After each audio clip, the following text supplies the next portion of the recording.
conclui: como procuramos mostrar nesse trabalho, a partir de uma revisão bibliográfica, a extinção das disciplinas com a integração curricular por área não é defendida na área de ensino de Física e Ciências do Brasil. Não há qualquer respaldo científico para se efetivar uma integração por áreas das nossas escolas secundárias.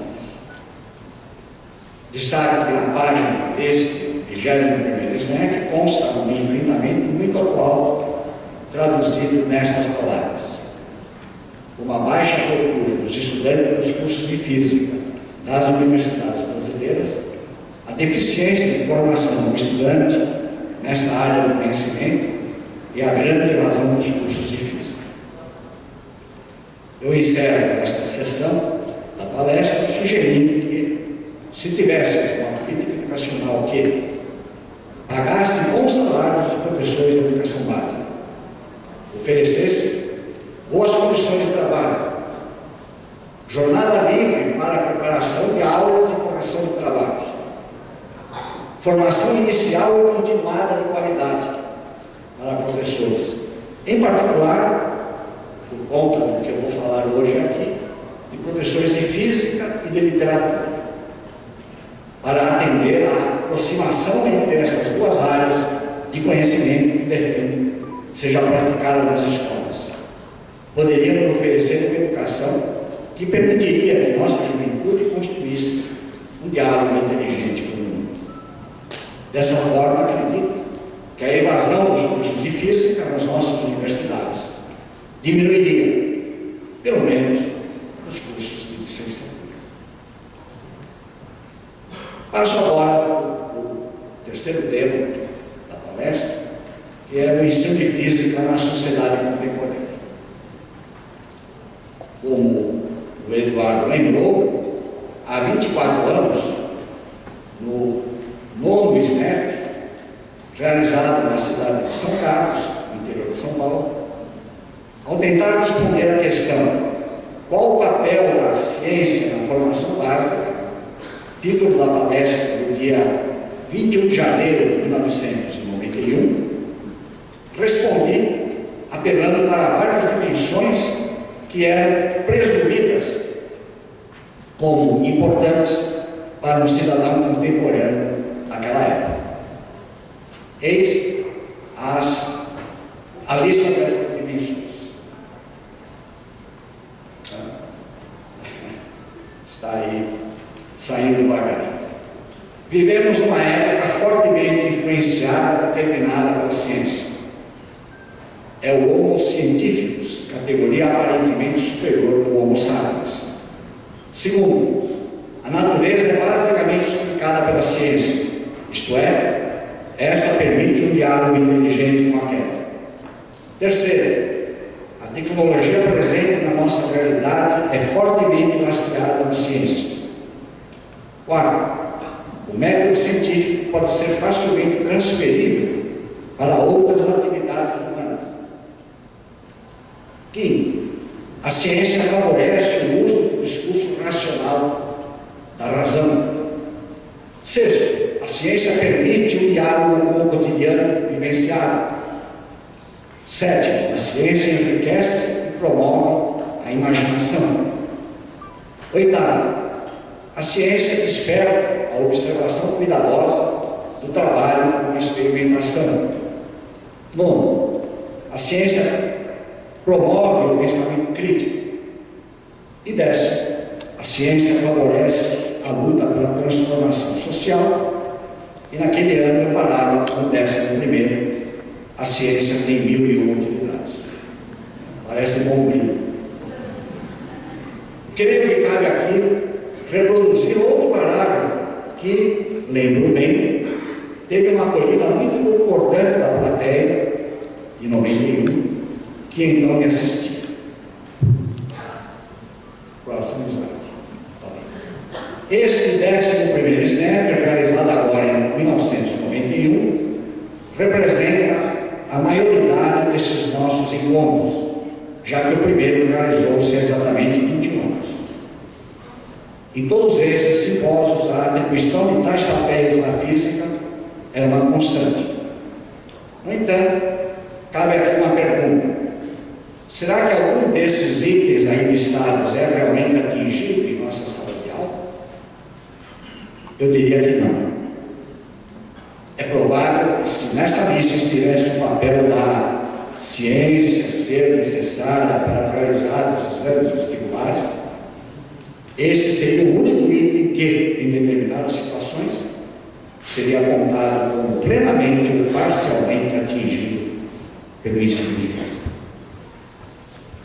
Creio que nos dias de hoje, outros modos de avaliação escolar, como é o caso lá em São Paulo, do Sistema de Avaliação de Rendimento Escolar do Estado de São Paulo, SAESP, ou, nacionalmente, o Índice de Desenvolvimento da Educação Básica, o IDEB, o Exame Nacional do Ensino Médio, o ENEM, entre outros, que vieram a se somar aos vestibulares. Possivelmente estarei frustrando parte significativa dos que me ouvem neste simpósio ao afirmar que, para o ensino de física na sociedade contemporânea, apenas ofereceria uma nova notação para a dimensão 11, coerente com a minha crença de que a física ainda. 11º, o ensino de física não pode prescindir da presença de sua história, da filosofia e da sociologia da ciência e de sua ligação com outras áreas da cultura, como literatura, letras e música, artes plásticas, cinema, teatro e tantas outras. Certamente, no decorrer desses semestres, estaremos testemunhando a apresentação de muitos trabalhos dedicados a exemplificar, teoricamente ou com proposições práticas, as várias dimensões aqui mencionadas. Próximo. Eu entro agora na quarta parte da palestra, penúltima, um pouco de história da física. E aqui eu abro, por razões que o Eduardo já adiantou, como palavras de Eduardo Said. Embora nascido no Egito, ele foi um pesquisador de várias universidades americanas e ficou famoso com o livro Orientalismo, um livro muito saboroso do livro. Esse aqui é um trecho, uma citação de um livro chamado Representações do Intelectual, com a belíssima tradução do escritor Milton Atum, escritor brasileiro de muito sucesso. O objetivo da atividade intelectual é promover a liberdade humana e o conhecimento. Penso que isso ainda hoje é verdade, apesar da acusação repetida com frequência de que as grandes narrativas de emancipação e esclarecimento já não têm aceitação na era do pós-modernismo. De acordo com essa visão, as grandes narrativas foram substituídas por situações locais e jogos de linguagem. Agora, os intelectuais pós-modernos enaltecem a competência e não os valores universais como a verdade e a liberdade. E vou agora, então, nesta parte da palestra, discursar tendo aquela dimensão 11 como objetivo a ser cumprido em sala de aula, na minha interpretação.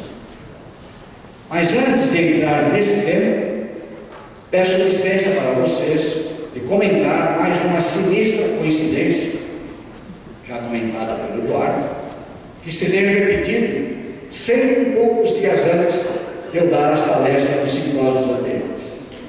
Há cerca de 20 dias, assistimos ao cruel assassinato dos cartunistas do Charlie Hebdo, praticado por 2 terroristas franceses que se diziam islâmicos. Um crime abominável. Em 2003, antes de iniciar a conferência de abertura do 15º SNEP, fiz uma menção crítica ao presidente dos Estados Unidos, George W. Bush, pelo ensandecido bombardeio na cidade de Bagdá.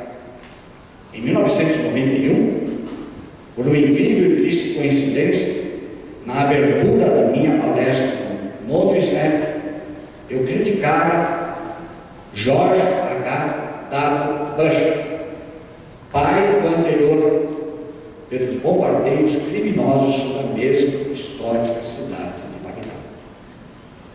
Na minha avaliação, também 2 crimes abomináveis.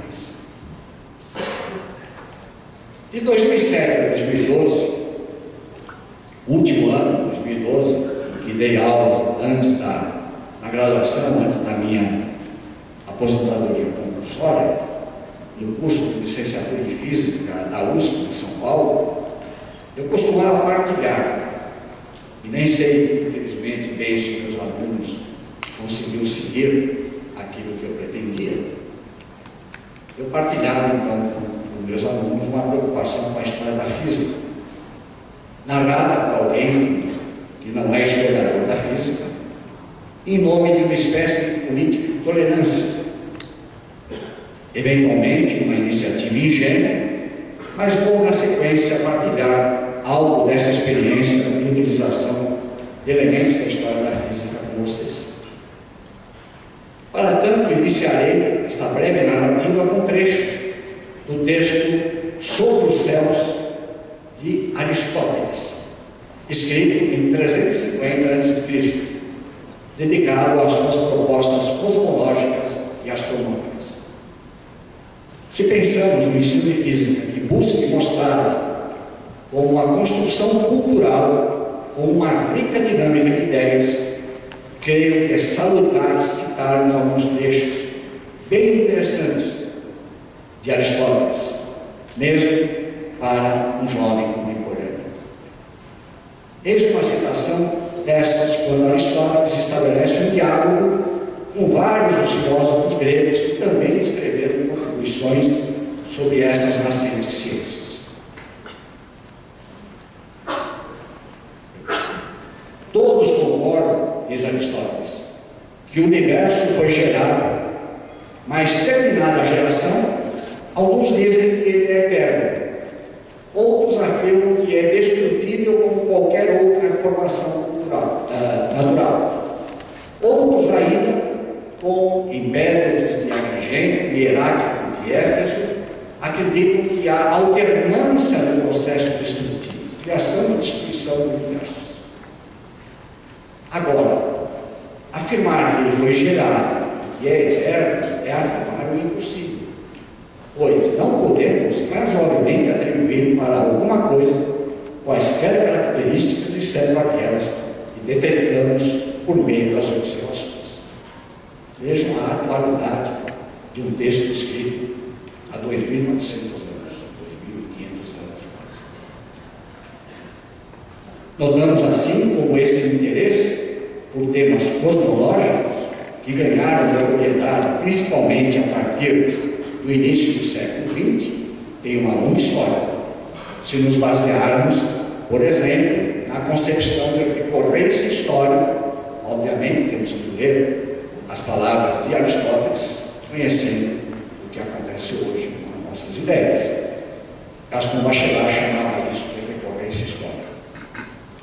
Vou citar agora um outro trecho significativo de Sobre os Céus, onde Aristóteles introduz o lugar natural dos graves, que representa uma primeira proposta gravitacional, nesse caso, a geocêntrica. Este mundo é único, solitário e completo. É claro que não há nada, nem lugar, nem vácuo além dos céus. O movimento natural da Terra está dirigido para o centro do universo. Assim, essa é a razão de por que ela está no centro. Assim, a Terra e o universo têm o mesmo centro. Os corpos pesados movem-se para o centro da Terra apenas incidentalmente, pois seu centro está no centro do universo. Assim, a Terra não se move. A razão para essa imobilidade é clara. É na natureza da Terra mover-se de todos os lados para o centro, como as observações mostram. O Aristóteles, ao contrário de Platão, ele gostava de olhar não para o fundo da caverna, mas para o mundo. Ele dizia: as observações mostram que ela cai radialmente. Era isso que ele dizia.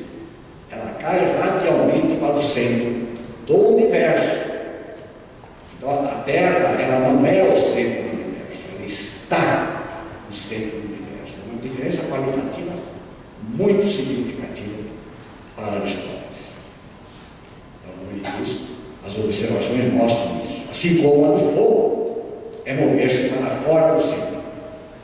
É impossível, portanto, para qualquer porção de terra mover-se para fora do centro naturalmente, sem coação. Sua forma deve ser esférica, pois, se partes iguais são adicionadas em todas as partes, a extremidade deve estar a uma distância constante do centro. Tal forma só pode ser esférica. É um texto fantástico.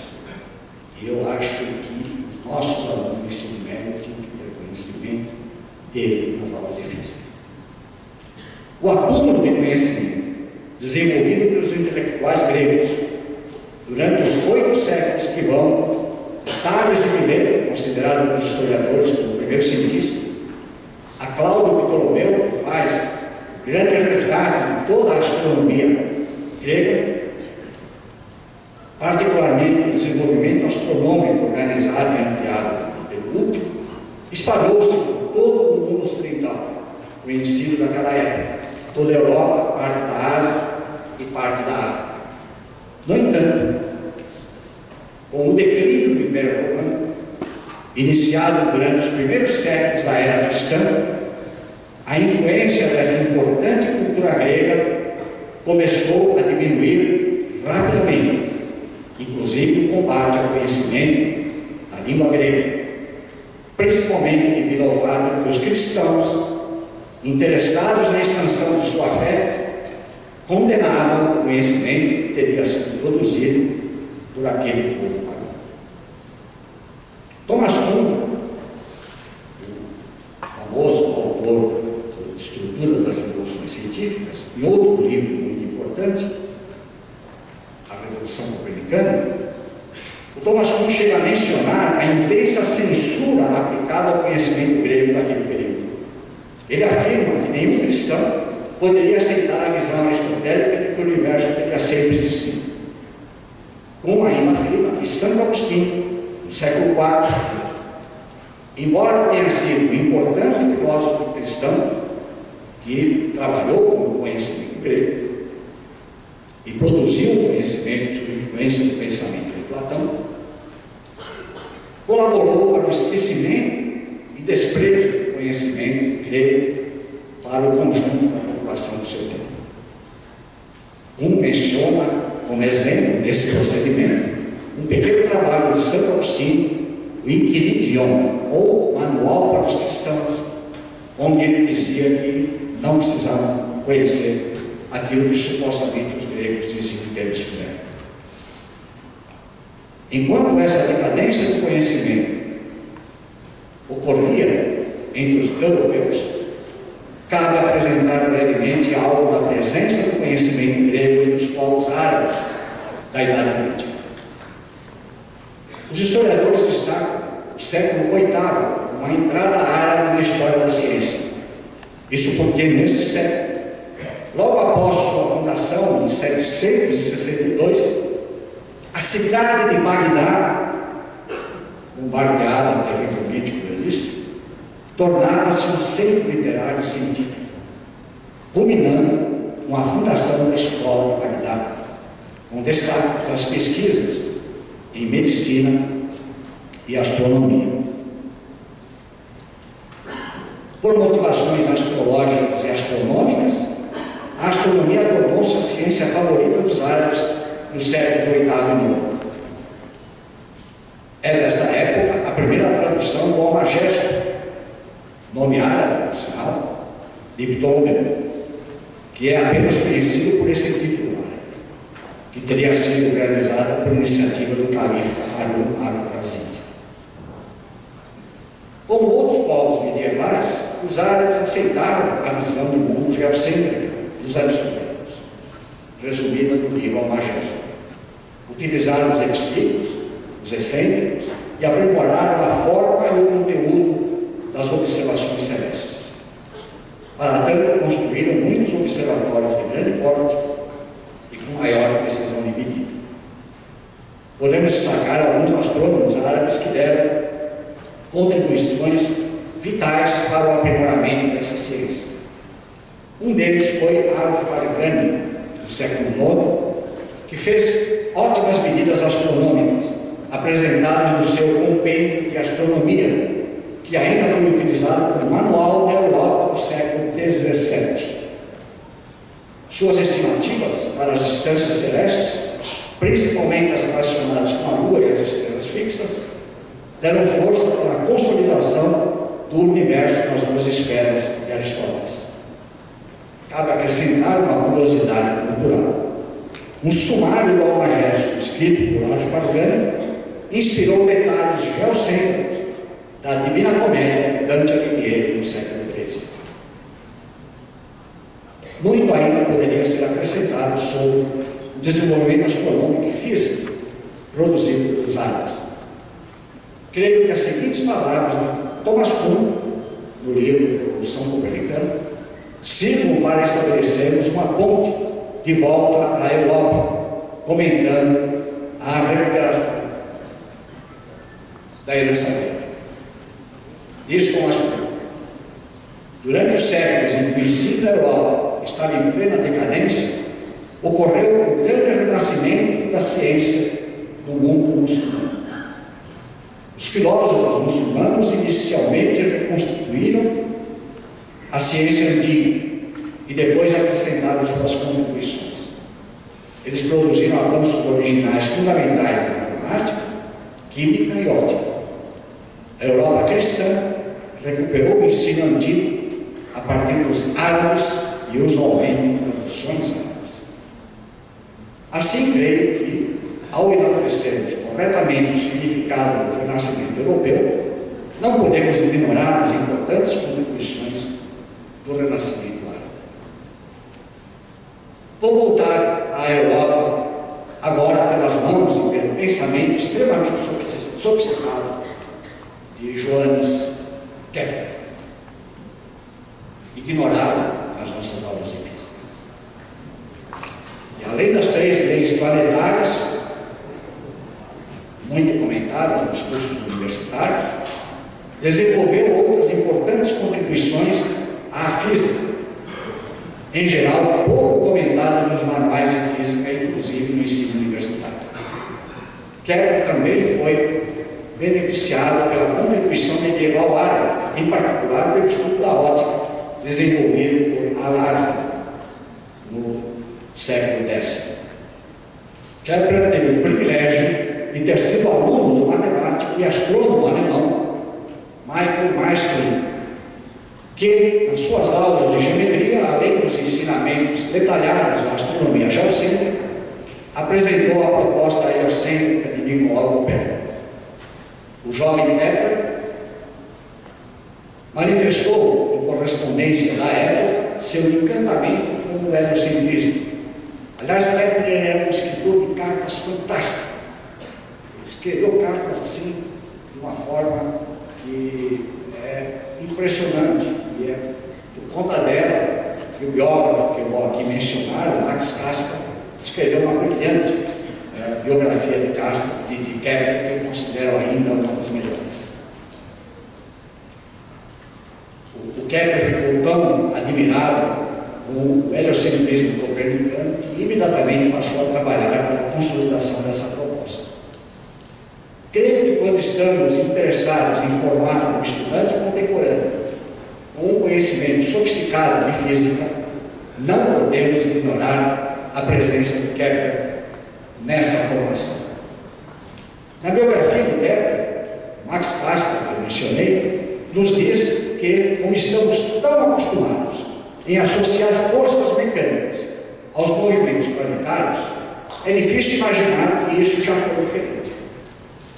Eis um trecho significativo de uma carta de Kepler de 1605, que leva o seu biógrafo considerado, inclusive, como o verdadeiro fundador da mecânica celeste. 1605, diz Ailton Kepler. Estou muito preocupado com a investigação das causas das físicas. O meu propósito é mostrar que a máquina celeste deve ser assemelhada não a um organismo divino, mas antes a um relógio. Pelo menos na medida em que todos os múltiplos movimentos são causados por uma única e muito simples força magnética. Tal como no caso do relógio, todos os movimentos são provocados por um simples peso. Além disso, mostro como é que esse conceito físico pode ser apresentado através do cálculo e da geometria. Não poderíamos imaginar que Meister, além de advertir Kepler por conta da sua dedicação na produção de horóscopos, e nessa biografia do Kepler tem uma belíssima carta de Meister criticando Kepler por construir horóscopos. E na resposta, Kepler lhe diz, vocês vejam que isso é tão atual. É por meio da venda dos horóscopos que eu consigo melhorar as minhas aulas de geometria, o salário pago pelas minhas aulas de geometria. Então ele vendia horóscopo para poder sobreviver decentemente para dar as suas aulas aí grátis. Né? Onde ele foi a convite de Meister, que anunciou a ele que havia um concurso na cidade grátis. E o Kepler foi para lá, desistiu de ser pastor e acabou virando professor de geometria.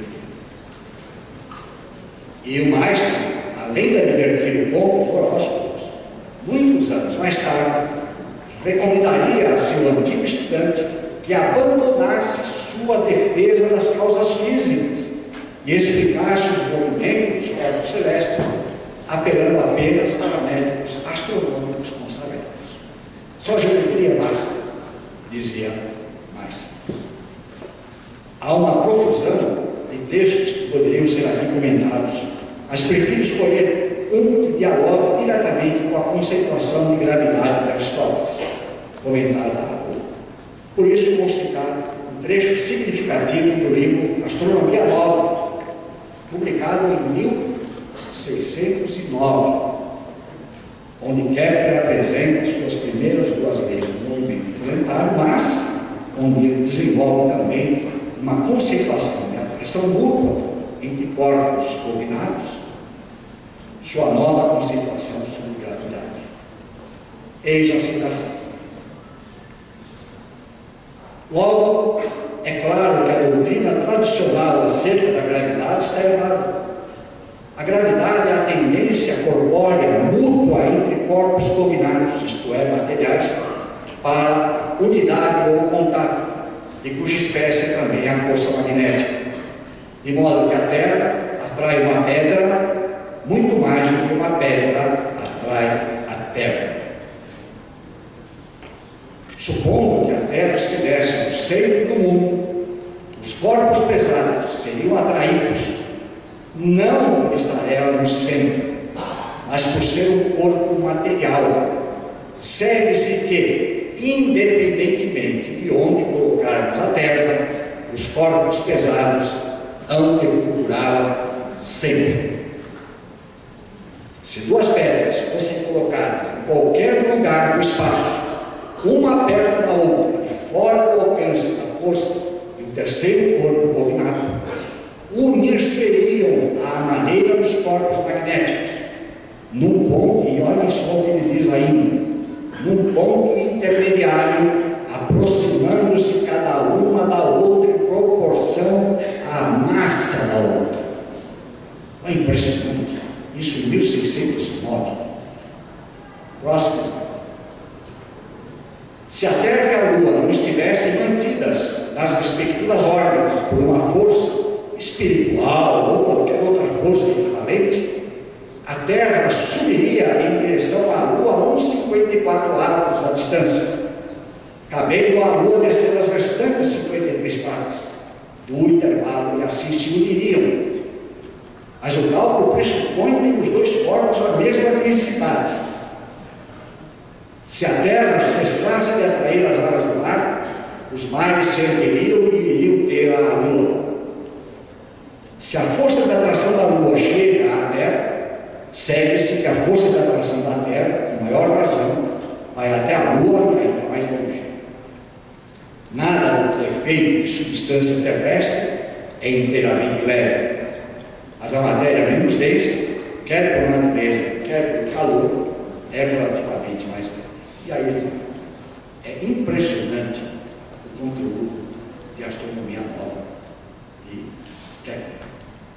Embora as ideias gravitacionais de Kepler fossem de natureza estritamente qualitativa e se referissem a corpos combinados, isto é, corpos semelhantes, ele fala de atração que vai muito além das preocupações planetárias, que são sempre a ele atribuídas.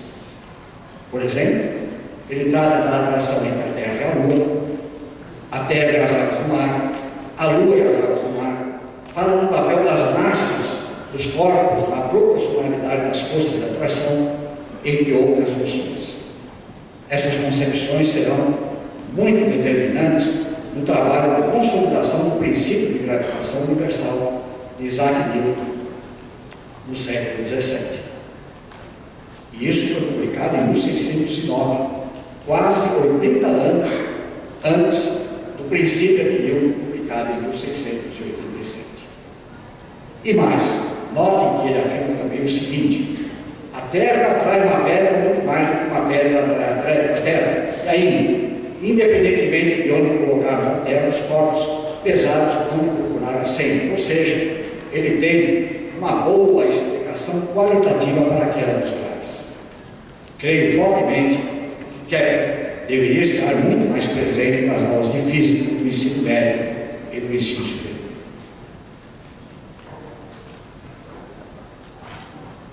E aí eu aproveito um cartoon do jornal, também leio, o Estadão de São Paulo. Está aí, né? Será que é arte? Será que é ciência? Nessa última parte da palestra, vou adentrar em um dos meus temas prediletos da atividade de pesquisa. E também vou partilhar com vocês a aproximação entre Kepler e o contista, poeta e ensaísta norte-americano Edgar Allan Poe, que viveu na primeira metade do século XIX, que nos oferece exemplos de pensamentos sofisticados, como esse, o diálogo entre ônibus e ágaros. Ônibus.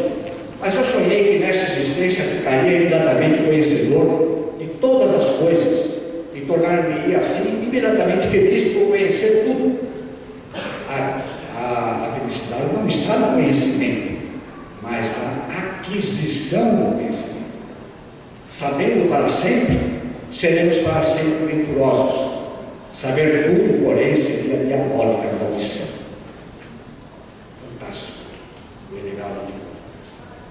A incrível contribuição de Kepler, que foi mencionada há pouco para a construção da concepção newtoniana de gravitação, foi muito admirada por Edgar Allan Poe. Isso me leva a um tema que me dá extremo prazer. Falo aqui da aproximação da física para a literatura, trazendo este escritor com veia científica, Edgar Allan Poe, que tanto nos seus contos fantásticos quanto em vários dos seus ensaios poéticos e filosóficos, utilizou conceitos científicos e matemáticos. Em seu último livro, publicado em vida, o ensaio Eureka, escrito entre 1847 e 1848, ele apresentou um estudo sobre os métodos científicos que, em determinadas passagens, muito se aproximam a um exercício epistemológico e, em outras, a um estudo científico sobre a teoria gravitacional de Newton. Poe era um escritor muito consciente de sua produção, pois não considerava esse estudo como um tratado de natureza científica, mas sim um ensaio poético. Ao analisar as contribuições metodológicas de Kepler, Edgar Allan Poe critica tanto a dedução aristotélica quanto a indução baconiana, colocando em seu lugar a intuição.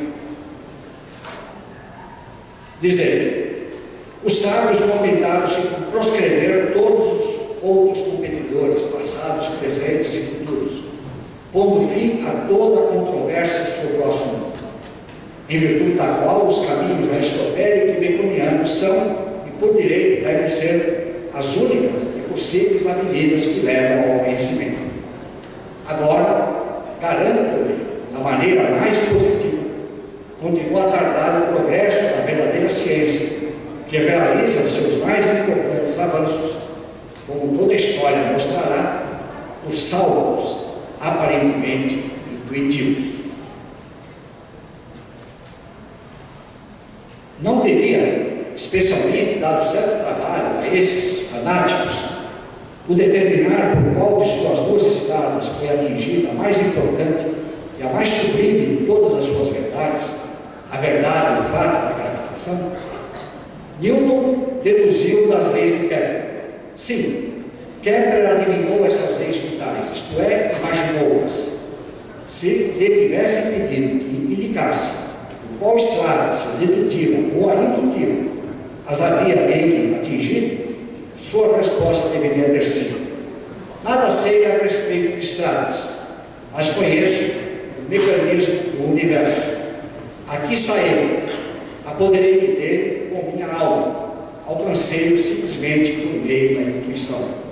Sim, Kepler era essencialmente um teólogo. Notamos aí seu conhecimento sobre temas epistemológicos que o levam a criticar um aforismo de Francis Bacon e a afirmar que o desenvolvimento do conhecimento científico se processa por saltos aparentemente intuitivos, de uma certa forma antecipando a conceituação de ruptura epistemológica de Gaston Bachelard. Vou agora exemplificar a aproximação que Edgar Allan Poe faz com a ciência, por meio de um conto fantástico. Cabe acrescentar que Poe adquiriu conhecimentos biológicos, físicos e químicos por conta de sua atividade como jornalista cultural, responsável por elaborar resenhas de livros científicos publicados nos Estados Unidos naquela época. Veremos alguns rudimentos físicos presentes no conto. O Mistério de Marie Roget, onde reina um fantástico personagem, Auguste Dupin, provavelmente o primeiro detetive de ficção policial. O jornalista, nesse ponto, começa a argumentar que o corpo deve ter ficado na água não meramente 3 dias, mas no mínimo 5 vezes isso, porque seu estado de decomposição estava tão avançado que Beauvais teve dificuldade em fazer o reconhecimento. Este último ponto, no entanto, foi refutado por completo. Nem preciso dizer, falou Dupin, enquanto terminava a leitura compenetrada de minhas anotações, que este caso é muito mais intrincado do que o caso da avó morta. O primeiro objetivo do jornalista é mostrar, a partir da brevidade do intervalo entre o desaparecimento de Marie e o surgimento de um corpo flutuando no rio, que tal corpo não é o de Marie. Você perceberá de saída que toda a argumentação sobre esse tópico deve ser induzida, se é que deve ser induzida, contra a própria regra. E para esse fim é preciso analisar a lógica da regra. Ora, o corpo humano, em geral, não é nem mais leve, nem mais pesado do que a água do oceano. Isso significa dizer que a gravidade específica do corpo humano, em condições naturais, tem volume igual ao volume de água que desloca. No entanto, é evidente que a gravidade do corpo e a gravidade do volume de água deslocada estão em frágil equilíbrio, e a mínima mudança pode fazer com que uma ou outra predomine. Um braço fora d'água, por exemplo, privado do seu apoio, gera peso adicional suficiente para imergir toda a cabeça, ao passo que a ajuda acidental de um pedaço de madeira, ainda que pequeno, permitirá elevar a cabeça o suficiente para olhar. Vejam aí a física presente nesse ponto do Poe. Aí foi uma exemplificação do escritor com veia científica. Agora eu passo a exemplificar uma obra de um cientista com veia literária, por meio de uma pequena novela escrita por Kepler, Sonho, publicada postumamente em 1634. O escritor Arthur Clarke, importante autor e estudioso da ficção científica, considerava esse trabalho de Kepler como a primeira ficção científica com o espírito daquela que surgiria no século XX. Como destaca o biógrafo de Kepler, Max Caspar, nessa obra há uma mescla do seu pensamento poético com suas convicções científicas a respeito do satélite natural da Terra. Kepler descreve a astronomia e a geometria da Lua, apresenta uma descrição de suas supostas cidades, como seriam os seus habitantes, dos dois lados da Lua, com seus árvores e moradias, seus mares e pântanos, seu mundo animal e vegetal, entre vários outros aspectos. No seu sonho, mesmo apelando para forças sobrenaturais, Kepler descreve uma viagem à Lua, aplicando seus conhecimentos naquilo que será futuramente conhecido como mecânica newtoniana. Como podemos perceber, por esta breve citação que narra a partida da Terra e a chegada à Lua.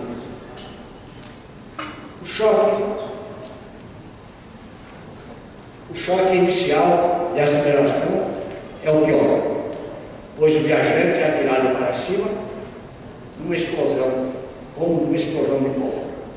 Deve, portanto, ser entorpecido por narcóticos, tendo os membros cuidadosamente protegidos para não serem arrancados e para que o recurso distribua por todas as partes do corpo. Encontrará então novas dificuldades, um frio imenso e uma respiração inibida. Quando a primeira parte da viagem estiver terminada, será mais fácil, porque em jornada tão longa, o corpo escapa indubitavelmente à força magnética da Terra e penetra na da Lua, de modo que esta vence. A essa altura, deixamos os viajantes livres e entregues a seus próprios expedientes, como aranhas que se car-se-ão e contrair-se-ão e avançarão com as próprias forças, porque, visto que tanto a força magnética da Terra como a da Lua atrai o corpo e o mantém suspenso, o efeito é como se nenhuma delas o atraísse. No fim, a sua massa, por si própria, se voltará para a Lua. Notamos nesse trecho de sua obra que Kepler, coerente com o que já anunciara em 1609 na sua Astronomia Nova, menciona uma ideia próxima do conceito de gravitação universal, ou imagina a existência de regiões de gravidade zero. Antes de terminar essa aproximação de Kepler e Poe, vou comentar algo relacionado ao chamado enigma da escuridão do céu noturno, que tem outra vez a contribuição, entre outros, desses dois pensadores. Kepler, em algumas cartas, no começo do século XVII, foi um dos primeiros astrônomos a mostrar um peculiar interesse com a escuridão do céu à noite. Provavelmente, ele deveria estar criticando a concepção do universo infinito de Giordano Bruno, que, além disso, acreditava que o número de sóis, isto é, de estrelas, também era infinito. Se isso fosse verdade, dizia Kepler, o calor seria insuportável e a vida na Terra seria impossível. Esse era, para Kepler, o fato de a noite ser escura. O fato de a noite ser escura, para Kepler, portanto, é a prova de que o universo é finito. No começo do século XIX, o astrônomo Heinrich Obers também procurou dar uma explicação para o estudo do céu noturno por volta de 1820. Ele imaginava que o universo era infinito e que grande parte da luz das infinitas estrelas seria absorvida por nuvens de matéria interestelar. A partir de então, o mistério do céu noturno passou a ser denominado como o paradoxo de Obers. O astrofísico Georges Bout, prêmio Nobel de Física de 2006, afirma que essa explicação de Wolpers não seria válida, pois, num cosmos infinito, a luz das estrelas poderia finalmente aquecer as nuvens até que elas ardessem, fazendo o céu do mundo queimar tão fortemente quanto imaginava a queda. George Smoot, e agora eu vou mencionar um colega aqui mineiro, e o astrônomo e físico Domingos Sábio de Lima Soares, do Departamento de Física da Federal de Minas Gerais, atribuem a Paul uma bela explicação para a escuridão da noite. Enquanto o primeiro afirma que a explicação verdadeira foi encontrada e delegada a Paul, o segundo, Domingos Sábio, num belo artigo que atualiza essa questão, afirma o seguinte: entre os proponentes das soluções para o enigma encontram-se os já mencionados Kepler e Wolpers, o físico inglês William Thomson, Lord Kelvin e, surpreendentemente, o poeta, prosador, o americano